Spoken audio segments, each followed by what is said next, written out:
The Roosevelt Hotel. It was named after Theodore Roosevelt, the 26th President of the United States. The hotel is located at 7000 Hollywood Boulevard and was opened on May 15, 1927. It was financed by a group of investors that included Louis B. Mayer, the co-founder of the movie studio MGM, actress Mary Pickford, actor Douglas Fairbanks, and movie theater owner Sid Grauman. At the time it was built, it cost $2.5 million. It quickly became a Hollywood icon. It was the site of the first Academy Awards ceremony in 1929. Shirley Temple learned how to do her famous stair-step dance there. Marilyn Monroe lived at the hotel for 2 years, and did one of her first photo shoots by the hotel pool. Over time it became a paranormal hotspot. It has been called by researchers as the most haunted place in Hollywood. The most famous ghost reportedly to dwell at the hotel is that of Marilyn Monroe. In life, Marilyn often stayed at the hotel, so much that she even had her own room reserved just for her. Since her death, many visitors staying in her old room number 1200, have claimed to have encountered her spirit. Some have said they have witnessed her ghostly figure walking about.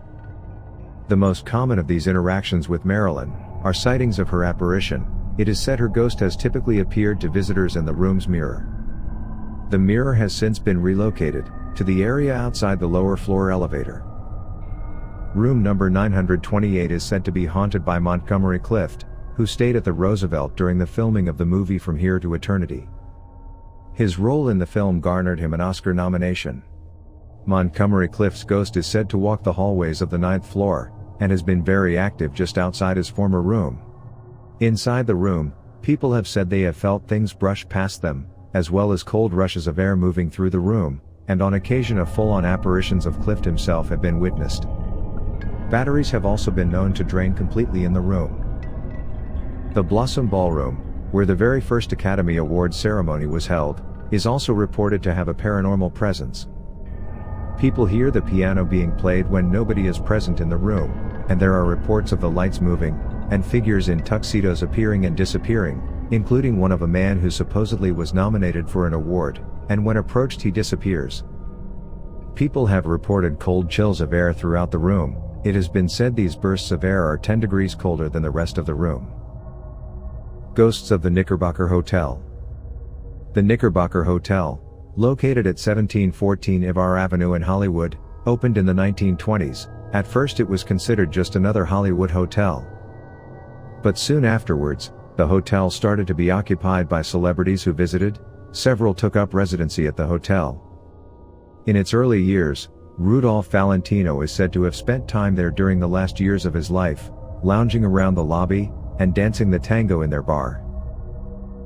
Residents included actress Frances Farmer, who was arrested in her room at the hotel, after failing to visit her probation officer when scheduled. Others included Maureen O'Sullivan, Mae West, Frank Sinatra, and William Frawley. Frawley, best known for his role as Fred Mertz in the I Love Lucy show, he later suffered a fatal heart attack in the lobby. The parties were legendary, hosted by celebrities of the time. Elvis Presley stayed at the hotel, room 1016, while making his first film, Love Me Tender, in 1956.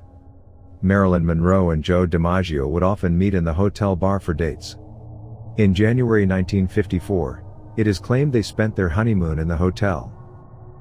For 10 years, Harry Houdini's widow held seances on the roof of the hotel in an effort to contact her departed husband. The 10th attempt was on Halloween night in 1936. None of the attempts were successful.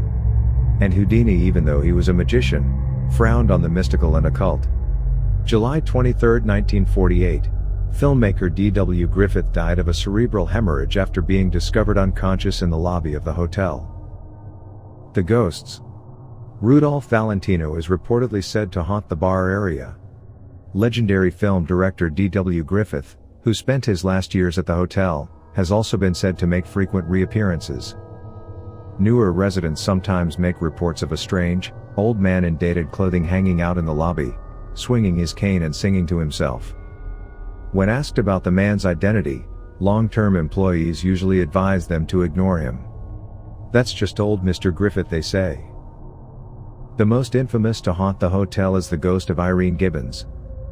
Of all the deaths to occur at the hotel, Hers was the most violent, and perhaps the reason her spirit is rumored to still be there to this day. In 1962, Irene checked into the Knickerbocker for the last time.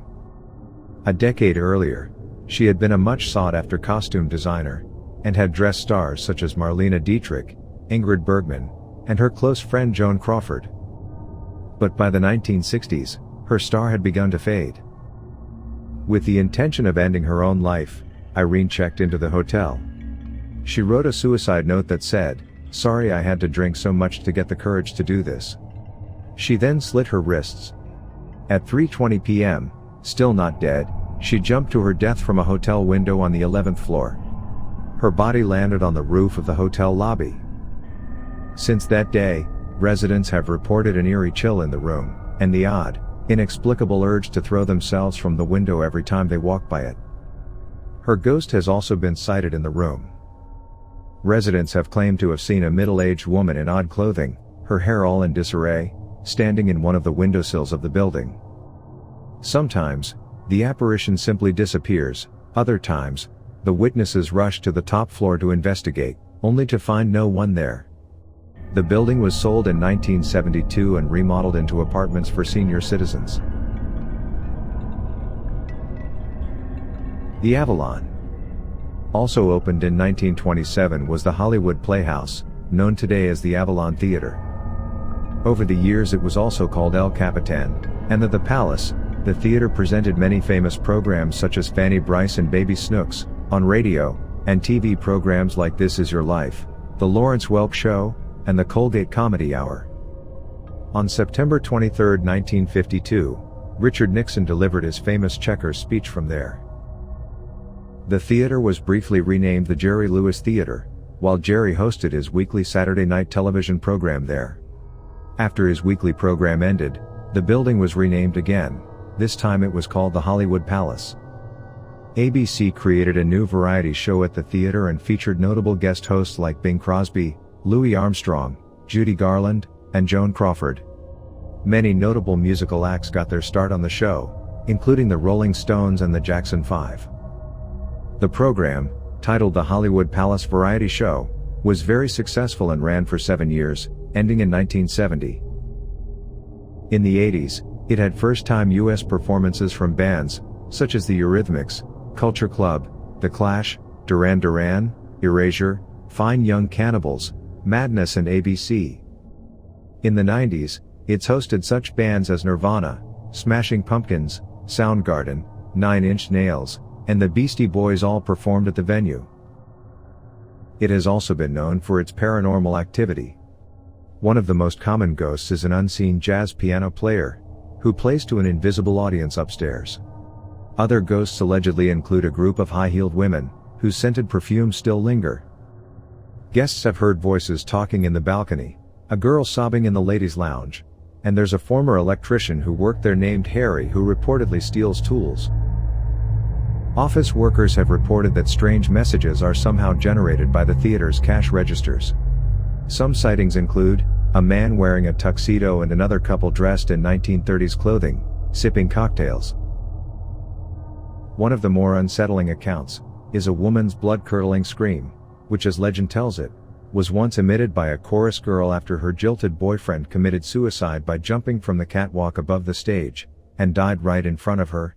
Dozens of women have reported a girl sobbing in a locked stall in the main lobby women's lounge. And patrons continually complain about talking in the balcony during the show, even when it's closed. The Hollywood Wax Museum. Located at 6767 Hollywood Boulevard. The Hollywood Wax Museum opened in 1965. It is the longest operating wax museum in America.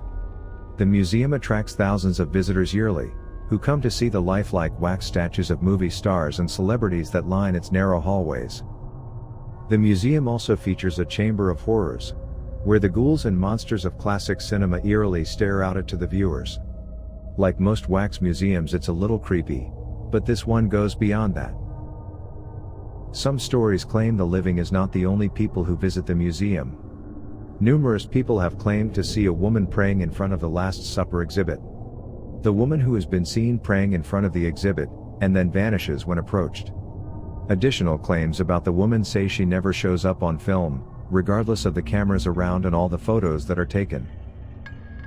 A young man also reportedly spends a great deal of time in the Chamber of Horrors, as his spirit is often witnessed in the Wax Museum area. Reportedly, when people take pictures inside the museum at night, strange images and colors show up in the photos. A story tells that once a man from the National Enquirer, who locked himself overnight in the museum to try to figure out whether it was haunted or not, and by the time morning came, he was waiting at the door completely pale and horrified. Another reported entity is that of a teen who died young, and in life was very fond of visiting the Chamber of Horrors. It is said she returns often in the afterlife to visit again. The Vogue Theater, located at 6675 Hollywood Boulevard. In the late 1800s, Hollywood Boulevard was known as Prospect Avenue. The Prospect Elementary School stood at the site where the Vogue Theater now stands. In 1901, tragedy struck the four-room schoolhouse, and it burned to the ground, killing 25 children and the teacher, Miss Elizabeth. The theater opened in 1936. It originally had 800 seats, and was later downsized to 500. It showed many popular movies of the time, and was well known to regular moviegoers. The movie theater remained in operation until the spring of 1992, when it was closed down as a movie venue for good. The stories of paranormal activity started when the theater was in its later years. Over 4,000 people have claimed to have seen ghosts there over the years. The hauntings, ghosts and paranormal activities apparently became too much for the theater audience. Then in 1997 it was then used by psychics to put on psychic performances for audiences. The International Society for Paranormal Research, headed by parapsychologist Dr. Larry Montz, acquired the property and moved in, where they would have regular live performances. Entire audiences of over 600 people were said to have witnessed a ghostly little girl skipping up and down the aisles, and at least 7 different entities have been identified here. One of them has been given a name, Fritz. Fritz haunted the projection room, and was said to take care of switching the film reels when the living projectionist fell asleep. Fritz, a German immigrant, was the Vogue Theater projectionist for 40 years, and he died of a heart attack in the projection room in the 1980s. Another ghost identified as Danny also took up residence at the Vogue. Danny was a maintenance engineer for the Mann Theaters, who also worked at the Vogue from time to time. He died of a drug overdose in the 1980s. Among the reports of paranormal activity occurring in the Vogue, were accounts of full-form apparitions, poltergeist activities, and objects that moved around the property, strange odors and visits from outside entities, who did not regularly haunt the theater. In December 2001, the theater fittings were stripped out and sold off. In 2009, the building was fitted out as a live performance space named the Supper Club, which catered to an adult audience. It was closed October 30, 2015. By spring of 2018 it was operating as a museum displaying Hollywood artifacts. Called Screen Bid, it claimed to be the ultimate destination for fans of TV and film, who wanted to bring a piece of Hollywood home. Regular auctions were hosted here on the site. Props, wardrobes, set decorations and other iconic items. The Vogue was returned to a 1969 look, when it was used to film Quentin Tarantino's Once Upon a Time in Hollywood. It reopened September 3, 2021, as the Vogue Multicultural Museum, headed by Diego Gonzalez. The current display, the Pink Floyd exhibition, Their Mortal Remains, runs until January 9, 2022.